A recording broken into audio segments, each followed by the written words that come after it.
this is really only enabled by CS.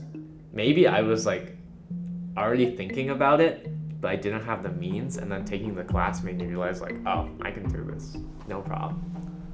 In order to achieve something like this, you have to have a lot of different. This one's hilarious because I think it really speaks to like the culture at Berkeley in like a good way. Like the project is very complex, first of all. Hi, my name is Brian. I'm an ECS major. I'm a fourth year here, so this is my last semester. I'm Aaron's son, so I'm a senior right now, and I study applied math, physics, and computer science. I'm Sam August. I'm a junior majoring in computer science and music with a minor in political economy. But I also am very interested in cognitive science. When I came to college, I just saw the Rubik's Cube Club tabling, and I just signed up for their email list. After that, I joined the club, and I became really active in the club, and then now I'm the president. I feel like most parents, when their kids are like 4 or 5, they're like, all right, we're putting them in piano lessons, like we'll start them with like a regular music, whatever. But my mom was like, let me put my 4-year-old son in musical theater voice lessons. I'm in the chamber chorus here for 6 semesters now. I do studio voice, which is cool. We have like recitals. I also write a lot of music. I really enjoy producing. There's a very strong new field that's called computational cognitive science, where you try to computationally model different parts of the brain, for example. And that's only possible if you have the CS skills required to do so. You can feed the neurons different inputs and see what complicated patterns they output and kind of study them that way. So we can see how our neurons respond to different inputs. We can probe them in different ways. For example, if there's no probing, there's no response. If we probe it a little bit here on the blue line, we'll see this big spike here. So that means at this point here, this neuron is activating the next neuron in the chain.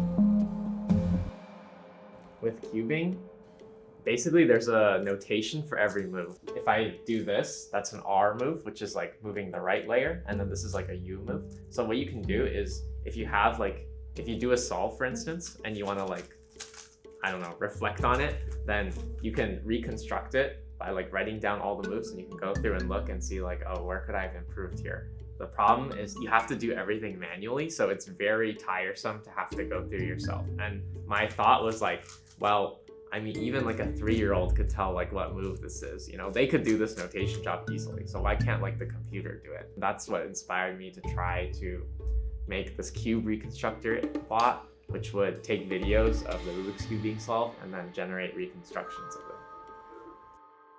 I joined UPE this semester, which is the honor society for CS majors. Day 1, I come in and people are playing with Wordle clones, and this guy shows me logical, which is Wordle, but it's logic. So you have, and, true, false, parentheses, and not, and you have to write a valid logic sentence. And I was like, that's funny, where'd you find it? And he's like, oh, I made it. And I was like, oh, okay. It's just something I'm thinking. I'm like, oh, this kid is a sophomore, built this cool Wordle clone. I was like, okay, I want to see what I can do in a similar vein. The whole concept of mine is it's chordal, and so it's like a 4-note chord in music. I don't actually know what it is today, so we can find out. My first guess will say F major 7. All right, we got A3. Here, maybe it's the root, so we can try A, C sharp. Oh, there's no E. Never mind. We won't do that. Oh, wow, that was great. So it is a D major something, but it's not a major 7th on the top. So we can try just doing the doubling of the root. Oh yeah, that's it. We got the chord. There's no way I could do this without taking CS 189, which is Introduction to Machine Learning. 1-to-1, very literally. I took the modeling we learned in Data 100, and I just applied that. I think some classes are very, very important to take, and if you have enrollment, it'll significantly impair some people's abilities to go into industry or graduate on time. So it's pretty sad. Things are so understaffed and underfunded right now.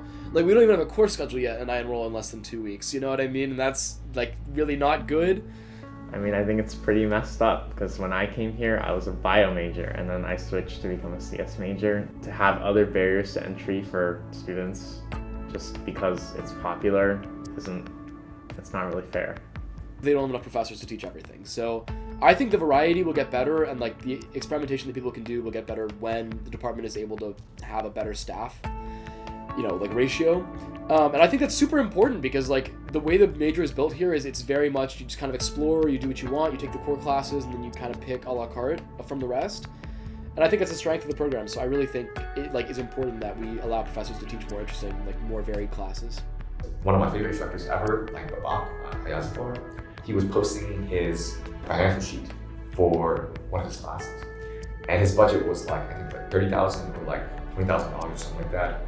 And he showed us his sheet and was able to hire one staff for this class of like 1,000 students.